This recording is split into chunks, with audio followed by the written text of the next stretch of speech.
Hello class 9। हम लोग the French revolution chapter पढ़ रहे हैं और आज हम उसका 2.1 पार्ट जो है उसको पढ़ेंगे और इसमें देखेंगे कि फ्रांस कैसे कॉन्स्टिट्यूशनल मोनार्की बना। France becomes a constitutional monarchy. The National Assembly completed the draft of the Constitution in 1791. National assembly ने वो जो ड्राफ्ट होता है जो पहले लिखा जाता है ना, ड्राफ्ट की जाती है, फिर उसके बाद उसको छापा जाता है बुक। तो जो एक रूपरेखा थी संविधान की, वो 1791 में फ्रांस में बन गई थी। The main object was to limit the powers of the monarch. और पहला उद्देश्य उनका यही था कि राजा की ताकत को लिमिट कर देना, यानी कि उसे भी नियमों के अंदर बांध देना। These powers, instead of being concentrated in the hand of one person, were now separated and assigned to different institutions.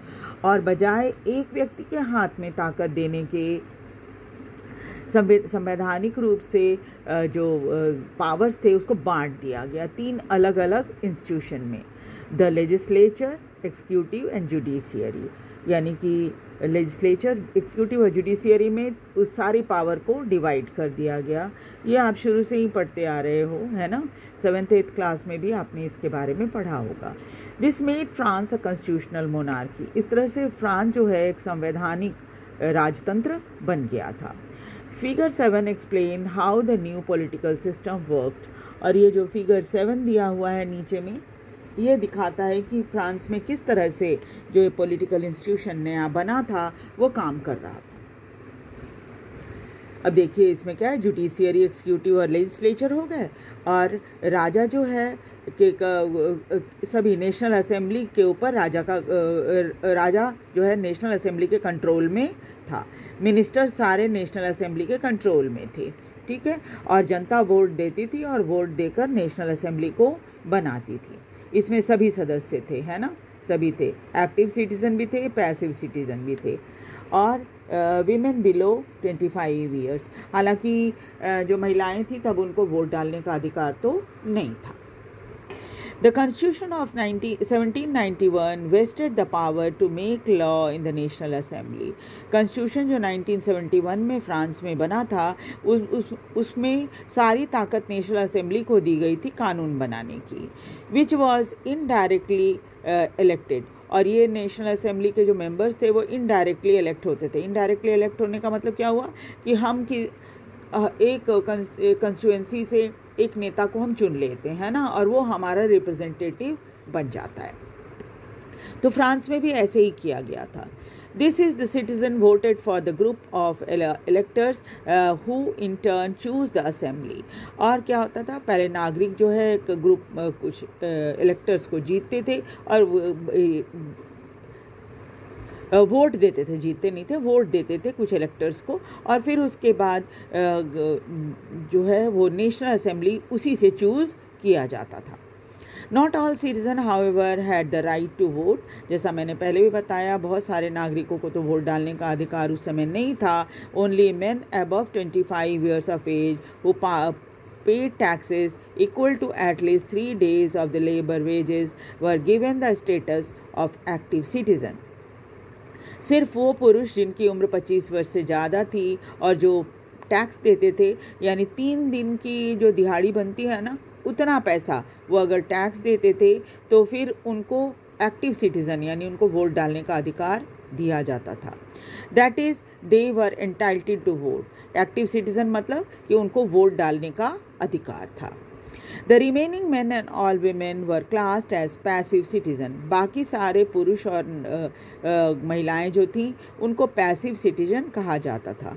To qualify as an elector and then as a member of assembly, a man had to belong to the highest bracket of taxpayer. और अगर आप इलेक्टर के रूप में qualify करना चाहते हो या फिर असेंबली के मेंबर बनना चाहते हो, तो किसी भी पुरुष को टैक्स पेयर के रूप में सबसे ऊंचे वाले ग्रुप में आना जरूरी था, तभी आपको नेशनल असेंबली का मेंबर बनने का मौका मिलेगा।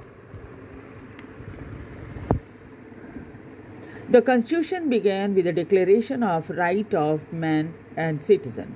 संविधान के पहली पेज पर एक डिक्लेरेशन था जिसमें महिलाओं, पुरुषों के और नागरिकों के अधिकारों के बारे में कहा गया था। ये डिक्लेरेशन है जो ऊपर में फ़ोटो बनी हुई है, declaration of the right of man and citizen, ये दिया हुआ है।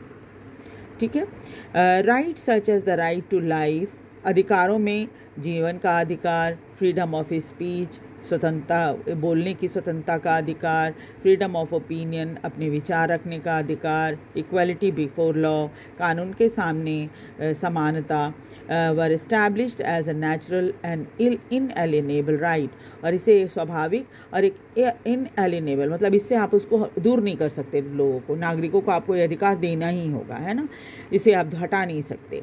And that is they belong to each human being by birth and could not be taken away. इसका मतलब ये है कि हर इंसान को ये अधिकार बाय बर्थ, जन्म से ही मिलेगा और आप उससे छीन नहीं सकते। It was the duty of the state to protect each citizen's natural right, और ये सभी अधिकार जिसके बारे में यहाँ पर बात की गई है, right to life, speech, opinion, equality before law, ये सब का, इन सब की रक्षा करने का अधिकार और ड्यूटी जो थी वो क्या था, वो स्टेट का था, यानी देश का था ये कर्तव्य कि वो सभी नागरिकों के अधिकारों की रक्षा करे। यहाँ पर देखिए कि कुछ declaration right of man and citizen यहाँ पर दिया हुआ है। उसमें क्या क्या है देखिए। Men are born and remain free and equal in right, इंसान जो है जन्म से ही स्वतंत्र होता है और साथ ही साथ क्या है, उसे समान अधिकार मिलने चाहिए। The aim of every political association and is the preservation of the natural and inalienable right of man, हर पॉलिटिकल एसोसिएशन का ये काम होता है कि वो जो नेचुरल और इनएलिएनेबल राइट है इंसान का, मनुष्य का, उसको वो बचाए। And these are liberty, property, security and the resistance to operation, और इसमें क्या क्या है, स्वतंत्रता मिलना चाहिए, लिबर्टी मतलब स्वतंत्र होना, प्रॉपर्टी खरीदने का अधिकार होना चाहिए, सिक्योर, देश के अंदर रह रहे हैं तो सिक्योर होना चाहिए, सिक्योरिटी होनी चाहिए उनके मन में, एंड रेजिस्टेंट टू ऑपरेशन, यानी कि जो लोग, अगर किसी के साथ ज़्यादती की जाती है तो वो मना कर सकता है कि आपको ये करने का अधिकार नहीं है। कोई अगर उसके साथ बुरा बर्ताव करता है तो वो ये कह सकता है कि आपको ऐसा मेरे साथ करने का अधिकार नहीं है। The sources of all sovereignty reside in the nation, जितनी sovereignty है उसका वो सब कुछ राष्ट्र के ऊपर डिपेंड करता है। तो sovereignty का मतलब प्रभुसत्ता है ना, कि भाई सत्ता जो है वो सब कुछ राष्ट्र की सत्ता इनके पास होगी। नो ग्रुप और इंडिविजुअल में exercise authority that does not come from the people, और कोई भी ग्रुप या इंडिविजुअल को अधिकार नहीं होगा कि कोई अथॉरिटी जो उसको नहीं दी गई है जनता द्वारा उसका वो इस्तेमाल करे। Liberty consist of the power to do whatever is quite injurious to other, liberty के अंदर भी कुछ लिमिटेशन है, यानी ऐसा आपको स्वतंत्रता तो मिली है बट ये स्वतंत्रता, इतनी स्वतंत्रता नहीं मिली है कि आप दूसरे को हानि पहुंचाएं। फिफ्थ है, the law has the right to forbid only action that are injurious in society, और कानून को इतना अधिकार है कि कोई भी ऐसी हरकत जिससे कि समाज को हानि पहुंचती हो उसको वो करने से रोके। Law is the expression of the general will, कानून जो है वो एक ऐसा एक्सप्रेशन है कि वो सभी के अधिकारों को, सभी के बातों को मानता है। All citizen have the right to participate in the formation personality और थ्रू देयर रिप्रेजेंटेटिव, हर नागरिक को यह अधिकार है कि अपने रिप्रेजेंटेटिव को ग्रुप बनाए, वो अपने रिप्रेजेंटेटिव चुने। All citizen are equal before it, और इसके सामने सभी बराबर हैं, अब मतलब उनको अधिकार है, सभी को बराबर अधिकार है कि वो अपने रिप्रेजेंटेटिव चुन सकें। No man may be accused, arrested और detained except in cases determined by the law, किसी भी व्यक्ति को कोई दोषी साबित करना या उसको गिरफ्तार करना या कि बंद करके रखना, है ना, वो ये सब नहीं कर सकते जब तक कानूनी तौर पे ये साबित आप नहीं कर देते कि उसने गलत काम किया है, तभी उसे गिरफ्तार किया गया है या उसे पकड़ा गया है। 11th है, every citizen may speak, write and print freely. हर व्यक्ति को बोलने का, लिखने का और छपवाने का अधिकार है। And he must take responsibility for the abuse of such liberty in cases determined by the law. लेकिन इसका मतलब ये नहीं है कि आपको छूट मिली हुई है तो आप गैर जिम्मेदार तरीके से कुछ भी लिख दें, बोल दें, है ना। अगर आप ऐसा करते हैं तो आपको जिम्मेवारी लेनी पड़ेगी कि आपने गलत काम किया है, फिर आपको कानून के हिसाब से सज़ा भी मिलेगी कि आपने गलत बोला है या गलत लिखा है। For the maintenance of the public force and the expenses of the administration, a common tax is indispensable. Public force को मेंटेन करने के लिए और शासन का खर्चा चलाने के लिए टैक्स लिया जाएगा सभी से। It must be assisted equally on all citizen in proportion to their means. और जितनी कमाई आपकी होगी उसके हिसाब से हर किसी को, हर नागरिक को ये देना पड़ेगा, यानी ये टैक्स देना पड़ेगा। Since property is a sacred and inviolable right, no one may be deprived of it unless legally established public necessity requires it। और हर किसी को धन संपत्ति खरीदने का अधिकार होगा, कोई उसको रोक नहीं सकता। सिर्फ अगर कोई ऐसी गैर कानूनी चीज़ है तो तब रुकावट आ सकती है।